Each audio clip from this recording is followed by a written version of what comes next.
Hi, I'm Rosa Lewis, and this is the first in a two-part conversation that I recorded with River Kenner. We went on two retreats recently, and as well as all the stuff that emerged while we were on retreat, we also spent time around them, essentially kind of deconstructing what was happening on the retreats, talking more about the deeper layers of experience that I'm often navigating with and by that aren't always, recognized or talked about on the surface. And so we thought it would just be really cool to record a conversation exploring these themes, sharing more about the value in what we both experience and perceive in doing these retreats, and also some of the underlying mechanisms that are happening and allowing the magic to happen. Yeah, just on my side. So that does mean that I've been on retreat with you for the past like month and a half or so. And yeah, that seems to have knocked a bunch of stuff loose and was great. And can't wait to spend more months and months and a half on retreat with you as the future moves forward. But yeah, do you want to so yeah, we talked about maybe starting with the hiding thing, which I will let you take lead on because somewhat ironically, I don't want to blow up your hiding spot by giving my impressions. But yeah, do you want to start there or just with general like looking backwards retreat stuff? Yeah, the hiding thing is it's sort of like um I guess my experience is being in a really deep experience that almost no one around me can understand or make sense of, and rather than um just sort of I don't know, I don't know what the other options would be, like narcissistically kind of make a big thing where I'm like, I'm having this experience, I'm having this experience. I just sort of hide it away, and some of that has been through kind of like um yeah, fear and need for connection. Other things, it's just sort of like seems to be how I'm made up.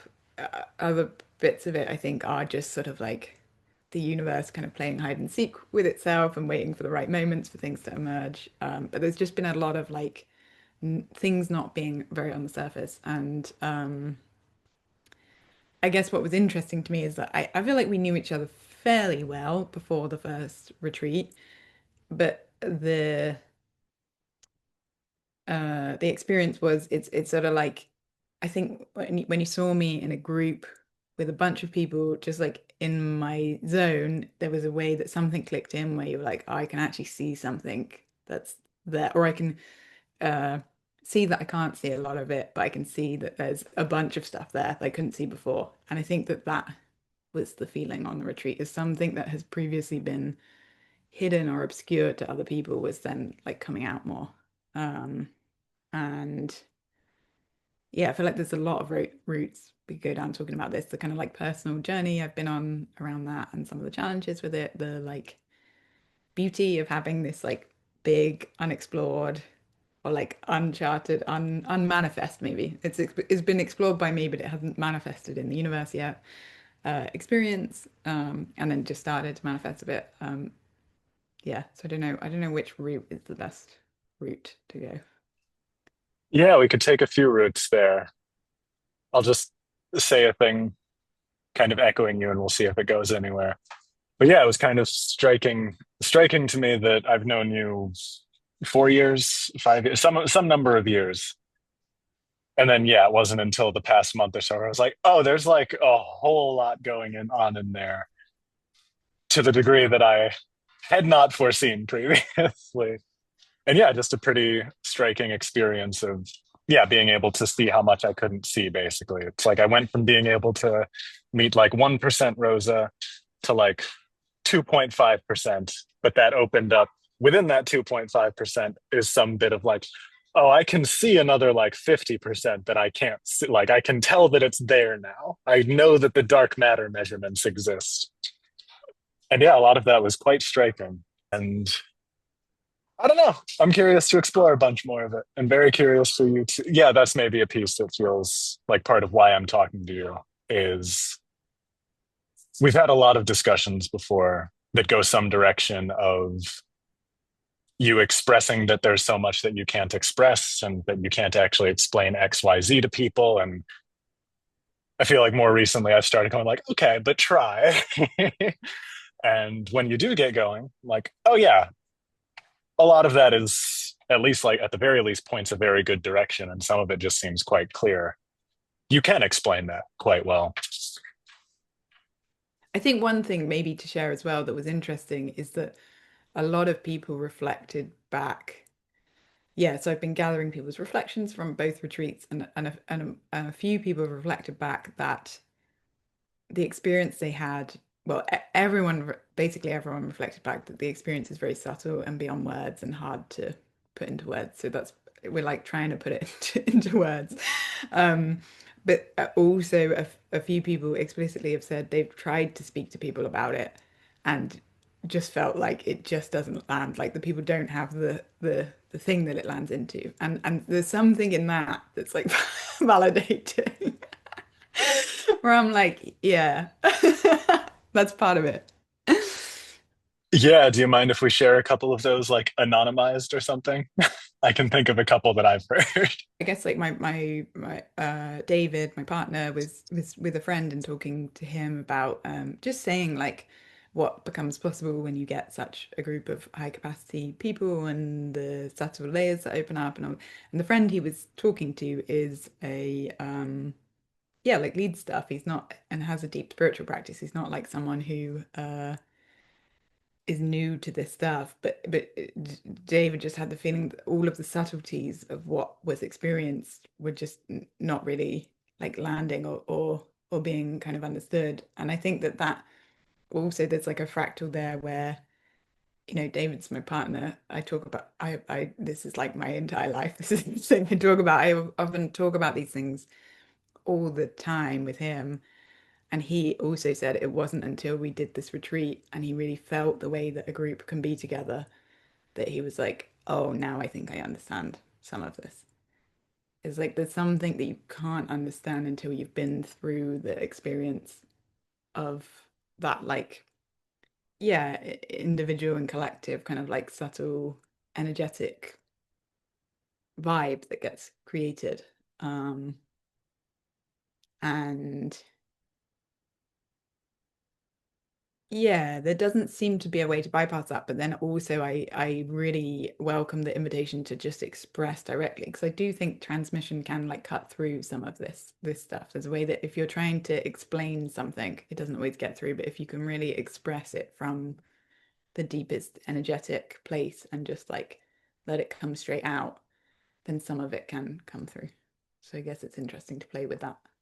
Yeah, that's a good reminder to kind of speak from more than speaking about here. And yeah, just one of my own short examples there. Like I was trying to talk to someone about the past month, and it was just like, yeah, so much like simplified and clarified, and like, there were these people and all this stuff. It just like really narrowed stuff down and trying to express some of the subtle, energetic, like, yeah, my whole life changed and reoriented, and it's really cool. And then the response getting back was like, yeah, sometimes like people and groups regulate our nervous systems and help to just like clarify things. I'm like, you're not getting it, buddy. Like I've had that before. I know the thing you're pointing at. This was an orders of magnitude different thing. And yeah, I've heard this from other people in the past couple of retreats as well. But like, I try to talk about the thing and it just sounds like some other thing. And I've had that thing. It's not that thing. Yeah, yeah. I can only imagine what it's been like for you in the past years. Like, yeah, yeah. Yeah, The that's my life. universe, of course. Like, no, but like the universe, though.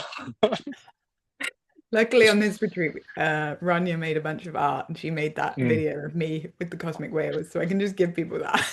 right. That was a good one. That'll be helpful. Yeah. You'll need that again. Yeah, part of me wants to segue from like, okay, those were other people's impressions and frustrations around expressing the retreat. What would you want to like express around the retreats that might feel inexpressible? Yeah, I wonder if there's something about, so in the exercise that kind of sparked this, we were talking about, we were sort of asking the group to reflect on the retreat, and we did this on both retreats, from the sort of individual perspective of your journey, from the collective perspective, from a more kind of like energetic archetypal perspective, and then from a sort of like cosmic uh transpersonal perspective. And you kind of choose one to explore with your partner and then share in the group. I'm probably going to stick more. I tend to go energetic and archetypal level, so I'll be around there. Yeah, let's start there. And then yeah, maybe I could also share some cosmic transpersonal stuff because that's I think that that is my sort of like, in a way, it's like my primary sense making mode, and that's part of what gets hidden. I sort of go Hmm. into this more like passable kind of like individual mode, but there's this like deeper cosmic thing. Yeah. The Rosa suit. Yes. The Yeah. Rosa suit that the universe wears sometimes. Let's take a minute there.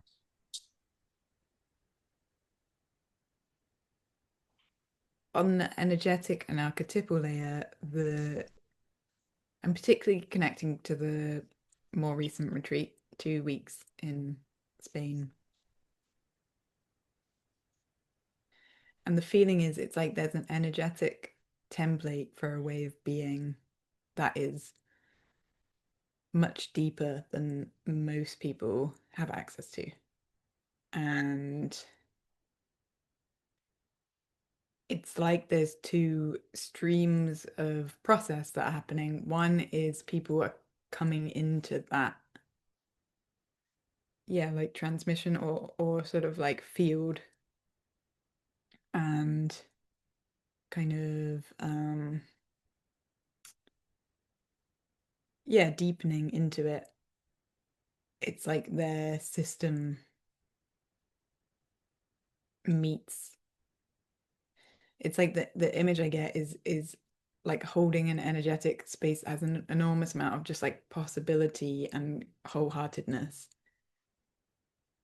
And as people sort of like walk into the space, it's like like layers can fall off of them from. And we did this with the practices as well. We started out looking about like what is time and death and doing shadow work processes where people could really just like let go of habitual ways of holding reality.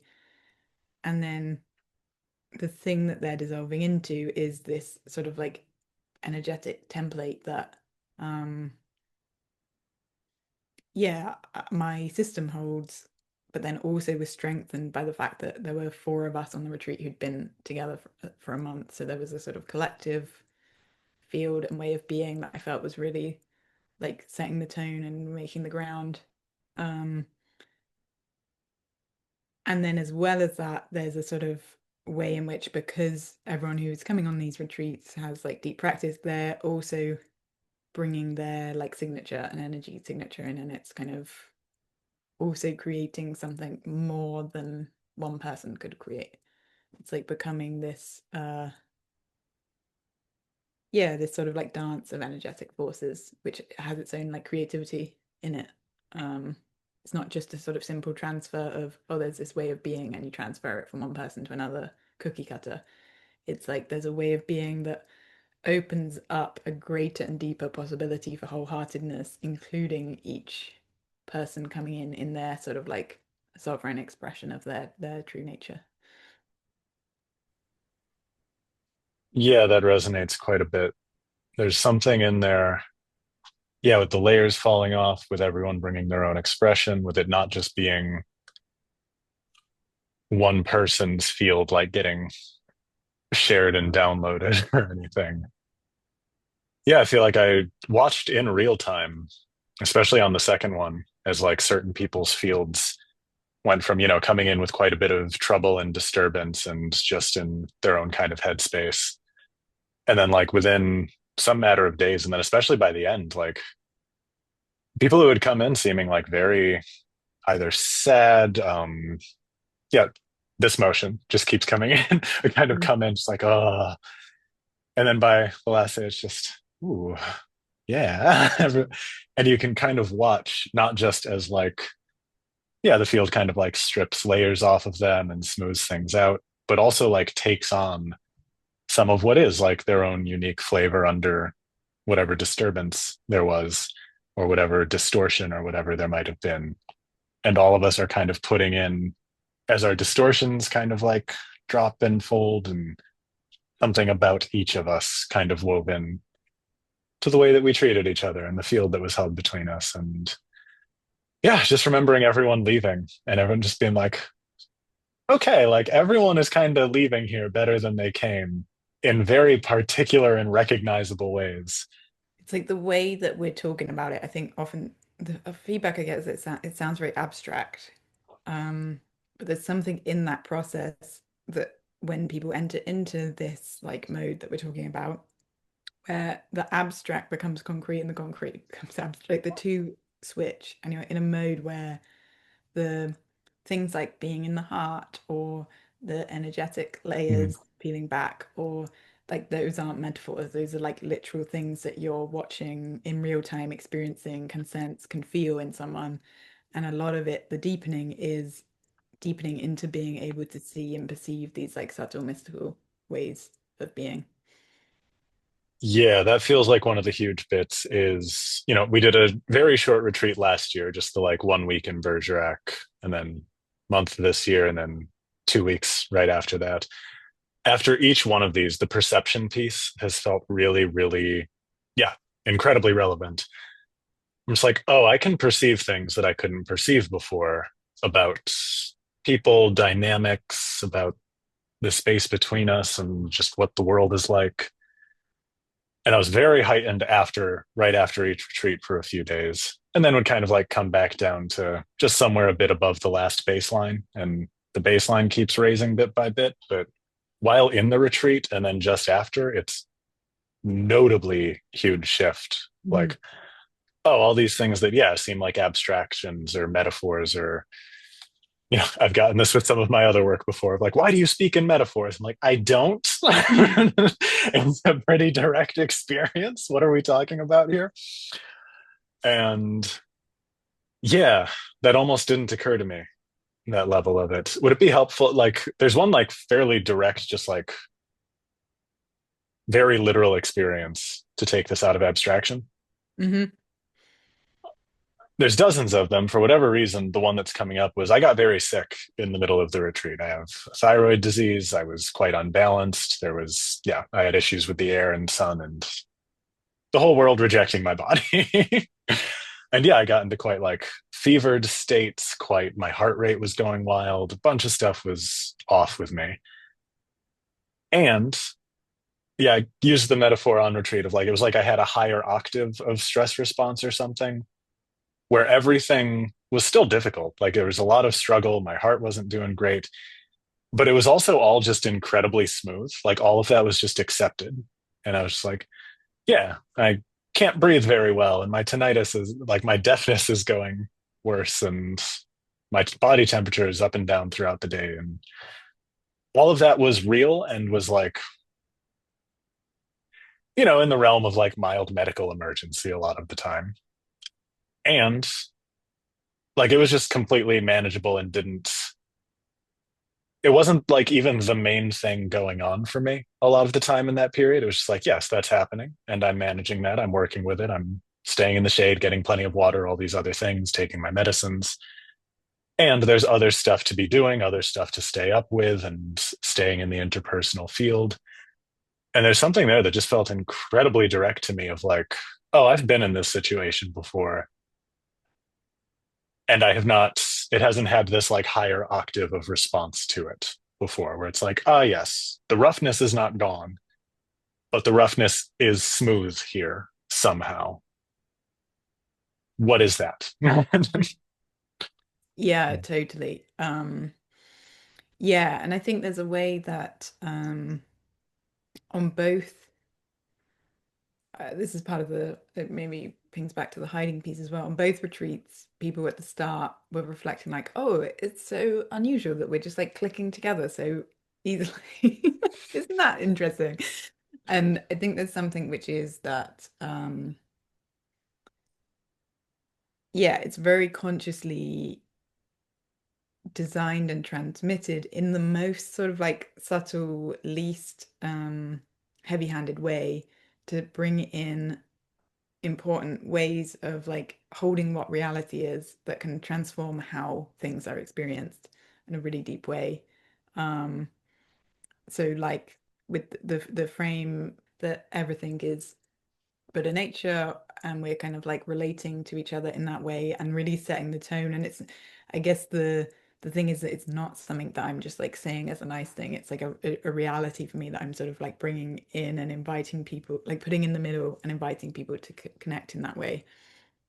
And then it's like I guess the thing that people reflected back is that that then actually completely changes how you experience things. And I think maybe on a more collective level as well, there was uh we went through quite a big challenge with where we had to move the location of the retreat unexpectedly. People were sick, that we had to move the retreat. There was like enormous amount of pressure. There was uh everyone had different needs around like uh their living situation, and we were just navigating all of this stuff. I think someone at We had a some lot point, of needs. yeah, someone at some point described it as like, oh, normally when you're in the groundless ground, like the ground is the retreat center, but that's just like dissolved underneath us. And so on top of, and we continue practicing and doing all of that and working, and then on top of that, we were also navigating all this practical stuff. And basically, everyone said, "Oh, there was just this deep sense of trust." That's the biggest thing, the biggest thread that's come out from the research in the first one is that, like trust in the process, trust in each other, trust in the field. And I think that that's not, again, it's not like an abstract thing that just magically appears. It's like a quality that is transmitted from an energetic truth that is like uh yeah, I guess the way I describe it is almost kind of like bringing it in to as a possibility for people to connect, and then the people that were there having the capacity to like step in and take that invite and bring their own uh version of it and like show up in that way. And then it allows uh yeah, it sort of like allows that sense of like trust and mystical experience and everything being Buddha nature or whatever you want to call it, to start to infuse everything. And then it's like the more challenges, the deeper the experience then goes, because it can reach deeper layers where it's not just trust when we're sitting around nicely practicing together. It's like trust when the shit's hitting the fan and everyone's really struggling. Yeah. I'm not sure why this is coming up. I'm kind of wanting to. We talked about like gentle power a lot during our reflection a lot. And there's something here that feels pretty direct about that, where, yeah, I don't know.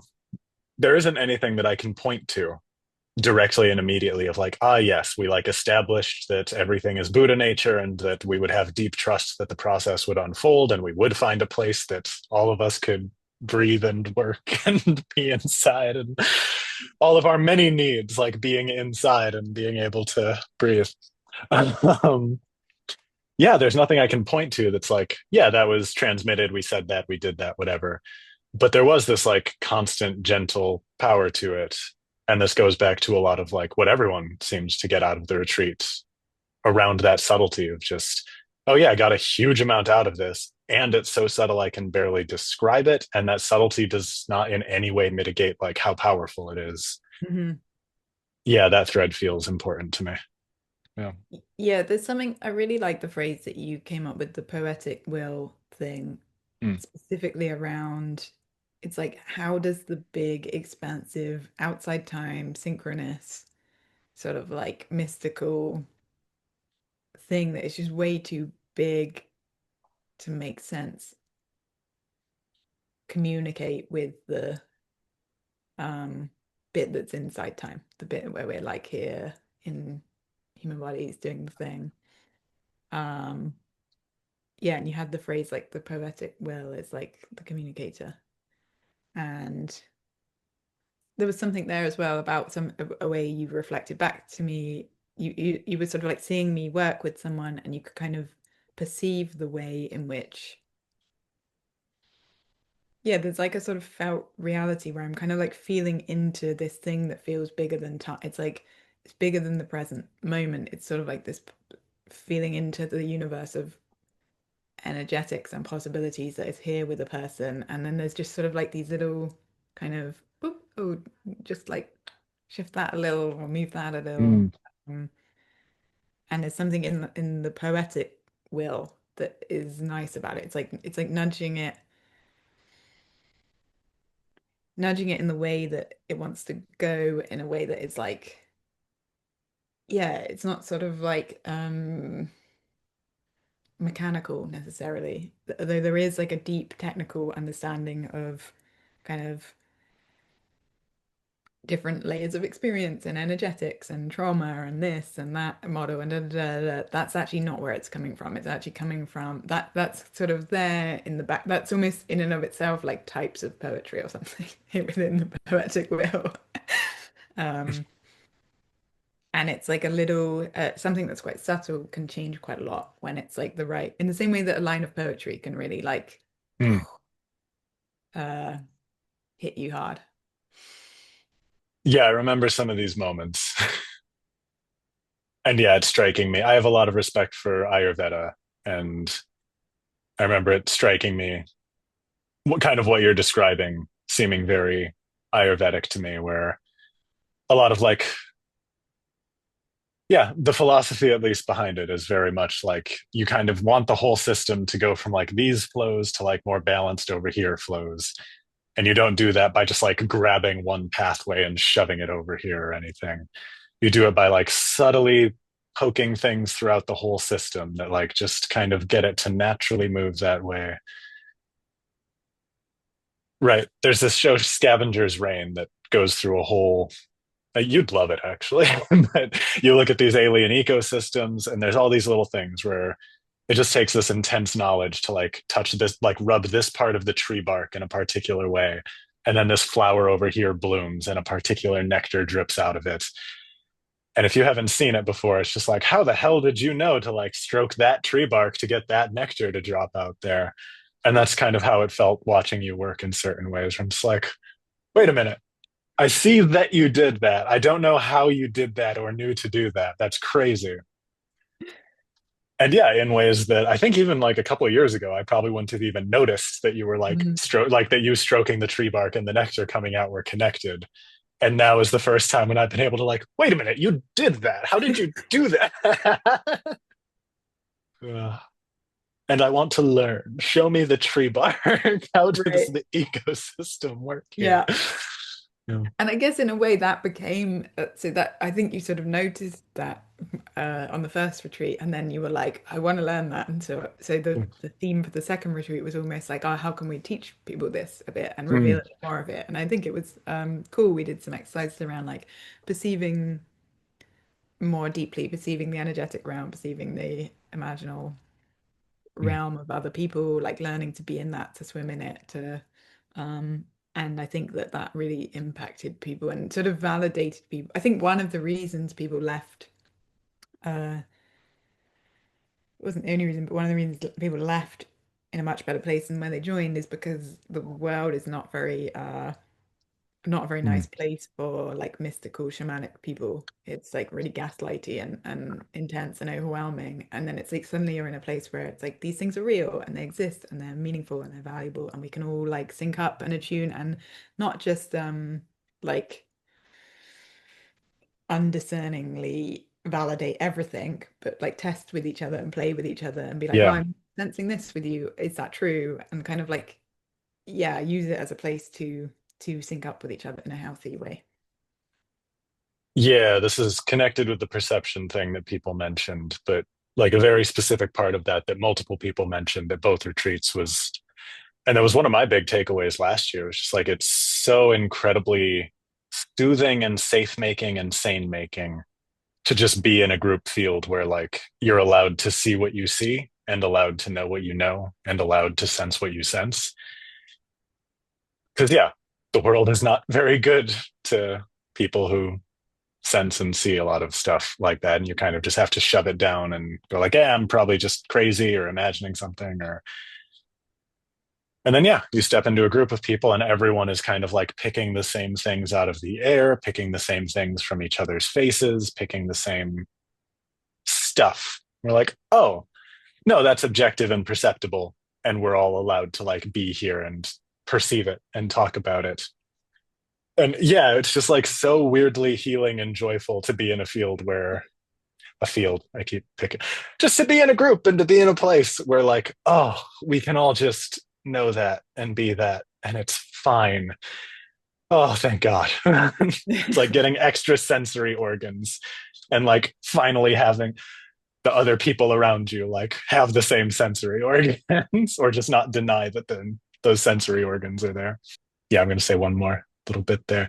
A lot of this, like that might sound mystical, energetic-y, but like a lot of this is just so weirdly direct. We ran one like art of accomplishment inspired exercise where it was literally just look at the other person's face and yeah, without trying to be accurate or worrying about how accurate you are, just say what you see on the person's face and like, oh, you're angry, you're thinking about lunch, you're judging me for something. And I think pretty much everyone came away from that exercise just like, oh, we're all psychic all the time. And we repress that because it's rude to notice what's going on other people's face. And yeah, that was just a big takeaway. It was like, all of us can just look at a human face and kind of know what's going on there. We decide not to because it's too much most of the time and it's rude most of the time, but it's just always available. It's always there. Yeah. Yeah, totally. And then you can like we were sort of diving deeper into like perceiving emotions and Yeah. feeling out things like that. There's also something interesting which is we did so yeah, we did kind of like spotlight sessions for each person and used kind of like circling and shadow work and some different things. I think there's something about I think one of the strongest qualities of the energetic tone that I bring and set, which is related to the everything being Buddha nature, is that it's being present without the drama triangle or Mm. without having a big sort of like agenda. And then that does change how much you can be present without projecting your own stuff on. Um, and I think that the sort of yeah, the shadow work and giving people space to feel into what's present for them and what they're like yeah, what are the layers that sort of block them off from a more direct flow and giving people a chance to shed those layers also makes space for people to open more fully to that sort of like receptive, yeah, being in like the truth before words, being connected to that through the heart and through the nervous system directly, not sort of like routing everything through these kind of more um yeah, like projections, I guess, in the mind.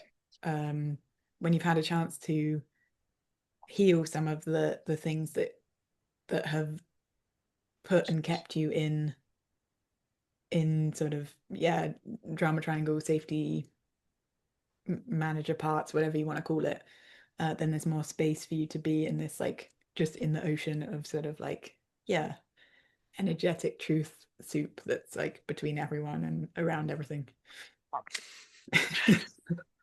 You know, the energetic truth soup. You We've know. all seen it.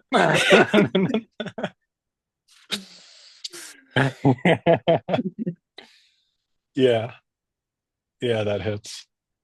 Yeah, I'm kind of curious about other reflections on this as well, but it does seem like there's something about these retreats and these yeah, exercises, the stuff that we do that kind of takes a lot of those self-protective and managing and to some degree like manipulative of experience parts and does just allow them to like relax way more than they can anywhere else. And even to a significant degree, at least for me, and it seems like for other people, it feels like they relax more than is actually like our developmental baseline or like ceiling or anything. And it goes past that and allows more of this like flow past those managing and manipulative filters. And we kind of just get a taste of the like, oh, this is what just like letting energy and experience and being flow can look like, can feel like. This is what can happen there. And then leaving the retreat, like I'm aware of it now and just wait for it now. But there is that like slow, like, okay, we're returning to like baseline and it's a slightly higher baseline, but we're still returning to baseline. And you can like get these little moments of expansion, but mostly, yeah, you're back to the normal world. You're back to slightly expanded baseline. I'm not sure. It seems like there's a question in there somewhere. I guess I'm just presenting that to you. What does that ping for you? Yeah, yeah, there's something which is so I guess for me when we went on retreat on the first one, it's like my baseline is the energetic truth. Mhm. And I'm kind of like what down there and sort of waiting, feeling people dropping and kind of like waiting for and then at some point I sort of like took the reins a bit more and kind of guided people and did some transmission and some deep so sort of like helped move that along and put more of the juice in the mix that make it safe and make it sort of like smooth it along more. It takes a lot of capacity to be in that because you have no filters and safety mechanisms between you and other things. And so painful things can be more painful, threatening things can be more threatening. Um, uh, any sort of distortions you're like more directly with the thing. And so when you're out in the world, it's like people need the protective layers. There's something the image I got of both retreats was this kind of like safe and that people spoke about in different metaphors, different ways, was this kind of like bubble or like heart field or something that gets created where it's like safe to be with the truth. And then it's like as the truth becomes more confronting, painful, difficult, stressful, intense, overwhelming, like all of the things that life can be, it's like then the being has to contract again to be able to like stay in integrity with itself. Um, and I think there's something about, I guess I see it as my purpose in life to have gone through such an intense and destructive process to just really, really open to so much to create an enormous amount of capacity to then be able to hold the transmission that is like and that can yeah create the environment for this opening to happen for others. Yeah, there's a few things I want to double click there. One of them being I think we've talked about a certain amount of this, but yeah, I can definitely feel that like protective bubble and the way that it creates a huge amount of like, oh yeah, it's really safe to just open and be with challenging things while we're here in a way that, you know, I'm in Istanbul at the moment. I can't just walk out on the street and be with a bunch of difficult things. That feels much more challenging in this space. The way it didn't at Casa Tilo when I could just lie on the couch and do an imaginal journey and like twitch for a while and spasm. And I'm like, everyone here is going to be fine with the guy spasming on the couch. Or, back in Bergerac, I just like curled up and cried on the deck for a while because that was the only place I could curl up and cry. And Nathan just kind of walks right by and like, I think he's fine and he'll probably be fine. And yeah, where all of that is just like perfectly fine and safe. And it's just like, yeah, sometimes we need to cry and everyone here is going to get that. And I'm going to go do that right now. Less so on the streets of Istanbul. um, yeah, so there's a curiosity. And yeah, I think we've talked about parts of this, might be more for later, of like, yeah, what goes into creating that bubble and making that safety and making that space. And also just wanting to double click and double down on like, yeah, your capacity is enormous is another one of the things I found out this year, where you were just like bouncing around person to person, helping everyone with like really deep, intense shit. And me, you, and one other person, you guys did like a healing session on me that got very deep, very intense, went for a long time. And I like needed to sit out on the porch and like recohere my humanity for a couple hours and then watch you come out like 5 minutes later to go help someone else with their deep, intense process. And I'm just like, how do you keep doing this? You're all day just back and forth from. So yeah, just wanting to respect the holy shit capacity that I do see there. That I've been put through the universe army training. I But guess, yeah. um Yeah, so I guess one thing I'm doing with the research, it's like a mist is making a mystical kind of theory of change about what is Mm, going on and what are the qualities and how is it looking at it through different theories of power and transformation and I use my framework a lot, body, heart, mind, soul, where there's like different things happening on different levels. There's also a way that it's like the synchronicity of the universe is creating the thing as well. So it's also like the people who are there and the place we are and mm. the things that are coming up for people are a part of it. On this kind of like yeah soulful level, and then there's yeah the more sort of body level where there's something about the nervous systems.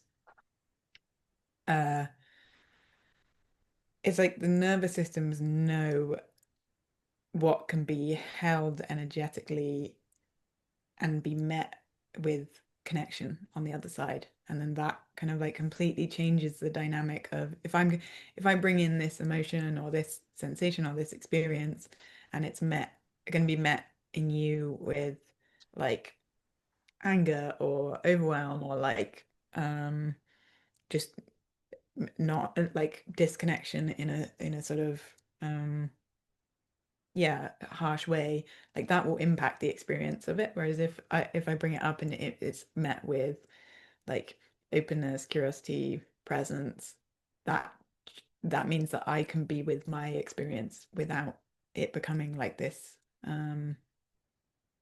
interpersonal stress. And so it's and that is something that is you basically can't hold you can't really hold the thing for the other until you've held it for yourself. So if you're uncomfortable with your own like grief, it's really hard for you to be present with other people's grief, and then that is just on this very like micro level which I can attune to. There's people are just filled with a million different little energetic things that are trapped or need to open or want to this wants to happen or they want to go here, and it's just like having the capacity to stay present and stay regulated.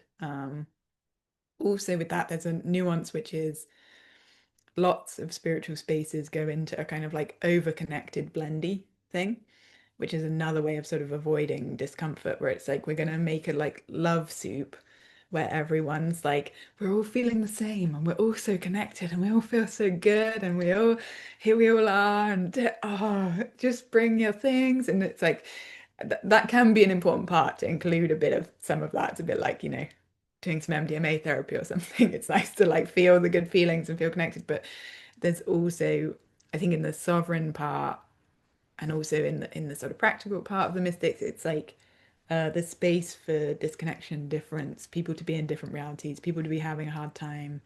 We're not always like super synced up and perfectly kind of like all having a nice time.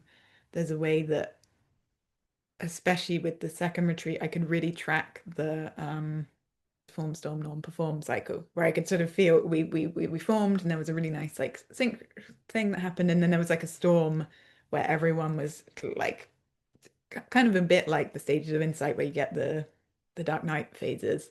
It was sort of like a group level of that, and people were kind of struggling a bit and lots of difficult stuff was coming up and relational stuff between people, and people were like I think feeling a bit like unheld by the container, and it's just sort of like evoking people's stuff.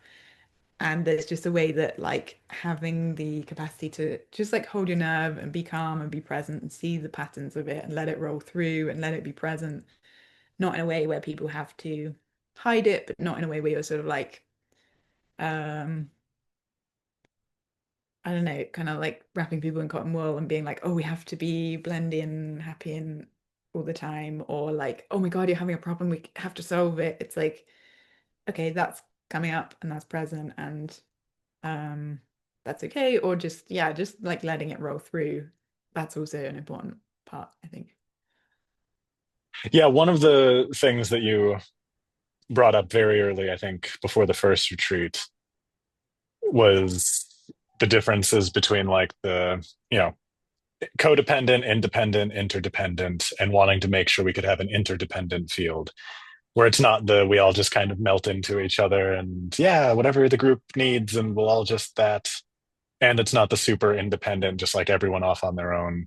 But yeah, everyone able to be an individual in connection, able to, yeah, rely on each other, depend on each other. while still holding sovereignty and individuality. That was really helpful to like hear from you and then to watch throughout the retreats of just like, oh yeah, that's a big part of why this works so well, is that that is, there's stuff around that that is expected and that is kind of, yeah, something in that area that I can't find the word. It's not quite managed, it's encouraged. It's, yeah, there's something in the field that just like encourages each side of that. Yeah, each time you talked in the reflection thing, something about the way that like, yeah, I was very inspired listening to a lot of what you said. And in particular, something just felt really clear and direct about how you talked about this stuff spreading through relationship, and like the thing that consciousness and the universe is trying to do, like just wants to happen. And if we just bring together groups like this, it kind of just takes its own momentum and just fucking happens. And yeah, wanting to hear more about that. Yeah, let me feel into it now. Let me go back. So the question is, it's like, how would I describe what happened on a cosmic level? Mm. Let me feel.